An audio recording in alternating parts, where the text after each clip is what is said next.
30 years ago, a dream was born.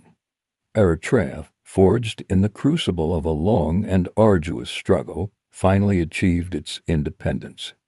The air in Asmara buzzed with hope, with promises of a new dawn, the future of freedom, prosperity, and self-determination. The world watched as a new nation took its first steps, full of potential and spirit. But today, as we look back across 3 decades, a heavy question hangs in the air. What happened to that dream? The very hands that liberated the nation have, over time, tightened their grip. The Eritrean People's Liberation Front, once hailed as heroes, morphed into a regime that permeates every corner of life. The revolutionary zeal that fought for freedom has been redirected into a system of absolute control.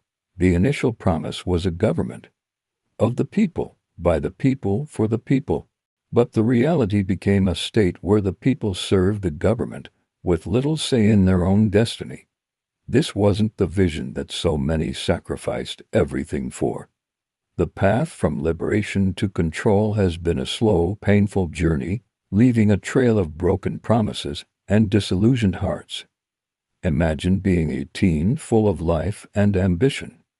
In many countries, this is the age of possibility: university, a first job, the start of a career. In Eritrea, for many, it's the beginning of an indefinite period of national service. What was intended as a temporary program to rebuild the nation has become a life sentence for countless young people. They are conscripted into military or civil service with no clear end in sight. Earning barely enough to survive, this system stifles ambition and extinguishes hope. With no viable career paths and limited educational opportunities, the youth see no future within their own borders. Is it any wonder that so many risked their lives on perilous journeys, seeking refuge and a chance at a normal life elsewhere? This mass exodus is a bleeding wound, draining the country of its most valuable asset, its future generations. The silence from the government on this crisis is deafening. As a generation finds itself lost, its potential squandered, a nation's strength is often measured by its economy.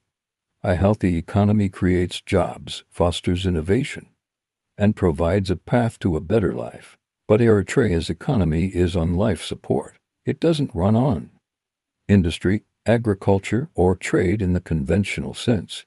Instead, it survives largely on remittances, money sent home by the diaspora, the very people who fled seeking opportunities they couldn't find at home. It's a tragic irony.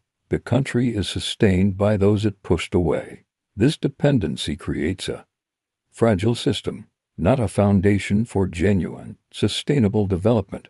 There's little to no private sector growth, foreign investment is virtually non-existent, and the state controls nearly all economic activity. This broken model traps the nation in a cycle of poverty and dependence. With no clear strategy for breaking free, the vibrant economic life that should have blossomed after independence has withered on the vine. Freedom is the cornerstone of a truly independent nation. It's the right to speak your mind, to choose your leaders, to read a free press, and to live without fear.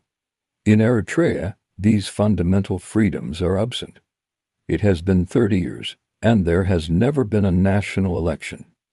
The Constitution, ratified in 1997, was never implemented and remains a forgotten document. There are no independent media outlets. The state controls all information. Journalists, critics, and anyone perceived as a dissenting voice risk imprisonment without trial. This pervasive atmosphere of fear suffocates society. People learn to self-censor, to keep their thoughts and frustrations private, because the consequences of speaking out are too severe. True independence isn't just about having a flag and a seat at the UN. It's about the freedom of your own people. Without it, a nation is just a prison with invisible walls. Walk through the streets of Asmara today, and you'll be struck by a profound stillness.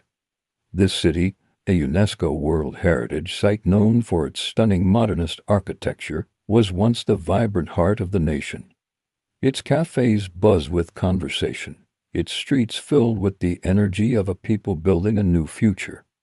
Today, that energy has dissipated. The vibrant pulse has faded into a quiet, sorrowful rhythm. The cafes are still there, but the conversations are hushed, the laughter subdued. The city feels frozen in time. A beautiful museum piece reflecting a past glory rather than a living, breathing capital. This silence is not peaceful. It's the sound of collective grief, of a city and a people mourning a lost future. Asmara's stillness is a powerful symbol of the nation's arrested development, a beautiful facade hiding a deep-seated melancholy. When a nation loses its way, it faces a crisis far deeper than politics or economics. It faces a crisis of purpose, an identity and moral vacuum. The unifying goal of the liberation struggle was clear: to win independence. But after that goal was achieved, a new shared vision for the nation never took its place. What does it mean to be Eritrean today? What is the collective purpose that binds the people together? The struggle for freedom has been replaced by a struggle for survival. The revolutionary ideals of justice, equality, and collective progress have been eroded, leaving behind a moral void. This loss of purpose is perhaps the most devastating blow of all, as it eats away at the very soul of the nation, leaving people adrift without a compass to guide them. But even in the deepest shadow, hope persists. The story of Eritrea is not over. The dream of true independence, the one forged in the hearts of those who fought for a just and free nation, is not dead.